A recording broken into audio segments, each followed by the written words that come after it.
Hey everybody, Seth with Everyman Prepping here, and welcome to today's video on current events and news stories about things you need to know, what's going on in the world. And if last week's CMEs, the 6 in a row, possible grid down situation didn't get you on your toes for making sure you had all the food, ammo, medical, brass, lead, all that stuff squared away and ready to go, maybe today's stories might, spur you to get further down that road.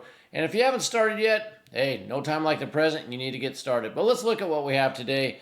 Starting off, we have things for, a story for my friends, subscribers, people watching in the UK. Looking at you, Paul, over there. It says here that there's a waterborne disease outbreak in the UK. A damaged air valve may have allowed animal waste or contaminated groundwater into the local water supply. This is in the areas Devon, south west England. No idea where that is, tell you the truth. Not sure it's affecting how many people. They said 16,000 residents are being impacted.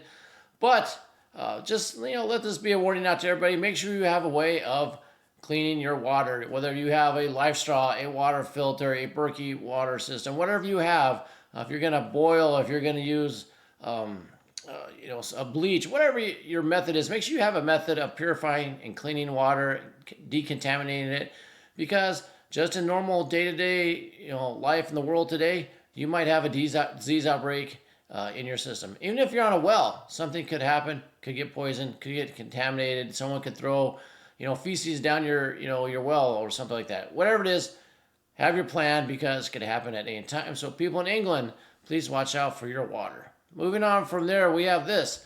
We have a billionaire investor, Ray Dalio, warning that the U.S. is on the brink, quote unquote, on the brink. It estimates a more than 1 in 3 chance of a civil war. Now, this is by billionaire, are all billionaires smart and on top of things? No. This is a hedge fund guy.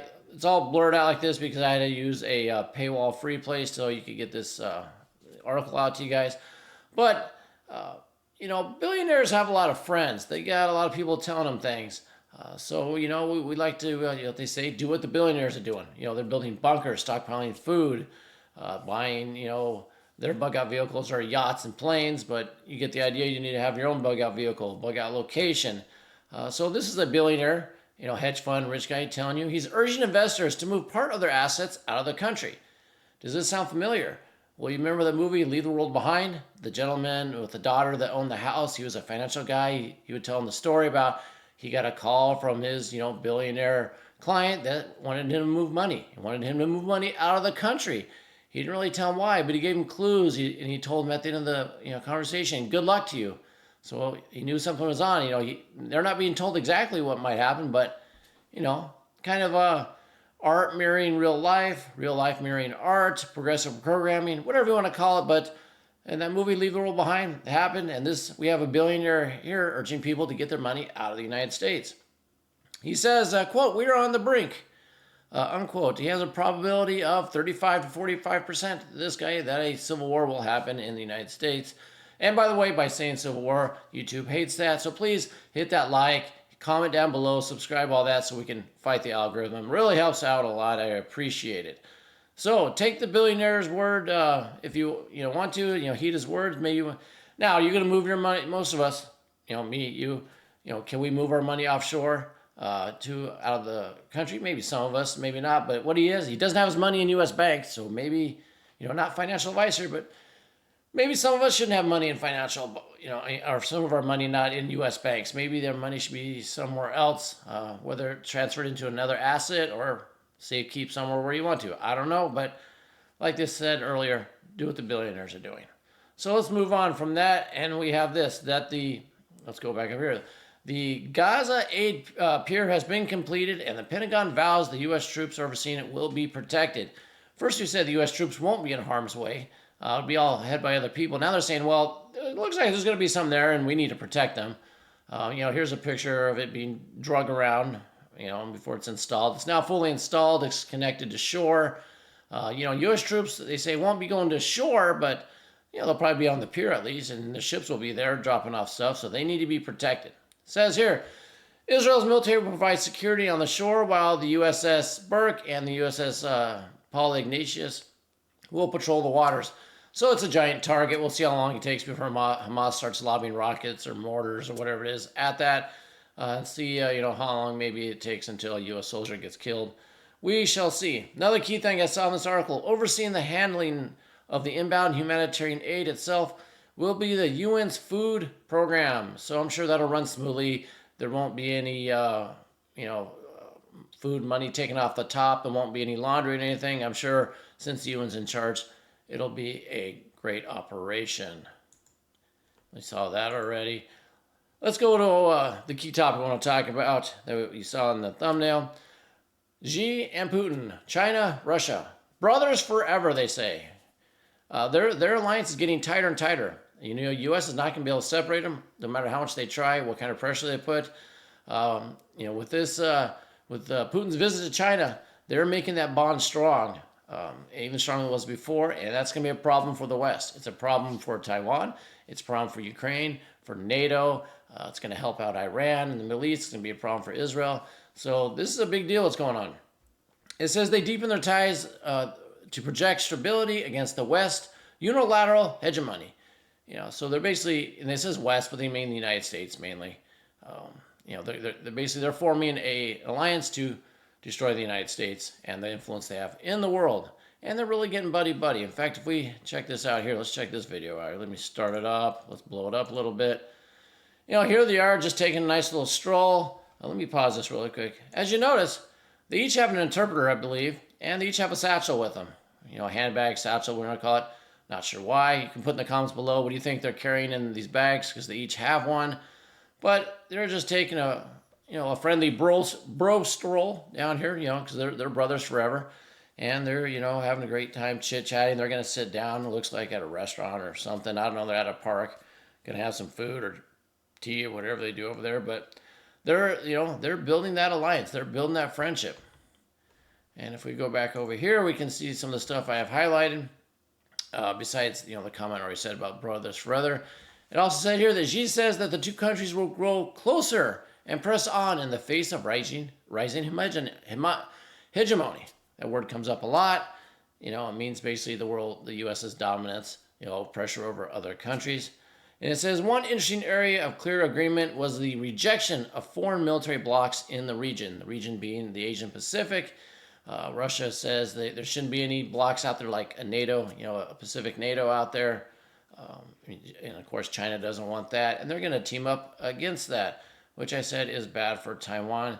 And do I have anything else? There's more stuff on this article here. I can put a link to it, but I put most of it here in these other articles here. It says Russia and China ties are not a threat to other nations, says Putin. So that means to me kind of what sometimes when the U.S. government says things like that is, yes, it's a threat. By him saying directly, we're not a really threat to you, that means, yeah, we're a threat to you. So that's basically what that means to me. It says, and he says, there's a quote here, together we defend the principles of fairness and the democratic world order based on the multipolar realities and international law.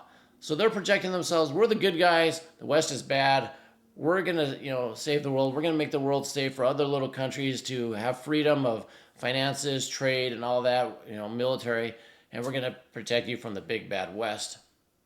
On with that, we also have this here, that the Russia-China ties are a model of relations between great world powers, more projection of how great they're doing.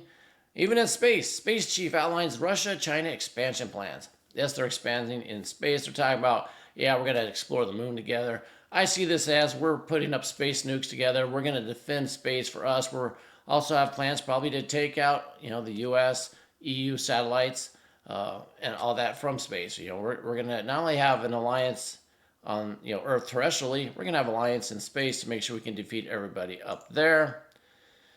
And it says here that Moscow put out, Moscow spokesman, who was it? I can't remember the name, Dmitry Peskov, he's the Kremlin spokesman, said that China is strong enough to withstand Western pressure. The West has been pressuring China. You should do sanctions on Russia. You should condemn their attacks in Ukraine. You should do all kinds of stuff. But this is Moscow saying China's not going to bow to the United States, and we know that. But just more proof out there trying to show how strong they are. And then we have this as, kind of going to start being the nail in the coffin for that U.S. dollar. 90% of Russia-China transactions in national currencies, says Putin. So they're trading in yuan or in ruble. They're not using the dollar. It's part of the BRICS movement. You're going to see that grow. Them touting it here is just more in line with the saying that we are now the big kids on the block, not the West, not the United States. Common themes you can see through all this going on here. What else do we have here? I think we have one more story here. Yes. Russia expels the UK defense attaché from Moscow in a tit-for-tat move. So, you know, the UK expelled the Russian one. The Russians expelled the UK one. And this is basically what happens when, before, like I've mentioned many times, before countries go to war, you start kicking diplomats out. Diplomats leave on their own because you want everybody back home before you go to war. So that is a quick down and dirty. That's all I have for you today. Love to hear your comments below on anything I've said here. Like I said, if you had a chance to like and subscribe, please do so at this time. And also, like I said, I don't have the pictures here, but you know, with the solar CMEs that we had, you know, last week, and the scare they gave people, and we didn't know what was going to happen. The Earth took it. Well, there's a new set of monstrous monstrous sunspots turning around. I'll monitor them. I'll let you know. I'll put some photos up, either post here or on X with the photos. Nothing has happened today in the way of a large CME or anything, but sunspots are big and they're turning in. For about the next 10 days, we'll be able to, you know, they'll be staring us down. We'll see what they do anything. And by that, you know, 11th or 12th day, that giant sunspot complex that blasted all those X flares, it'll be back around if it survived. If not, maybe we get a reprieve sometime. So, like I said, that's all I had. Hope you enjoyed the video. And until next time, keep your ear to the ground, head on a swivel.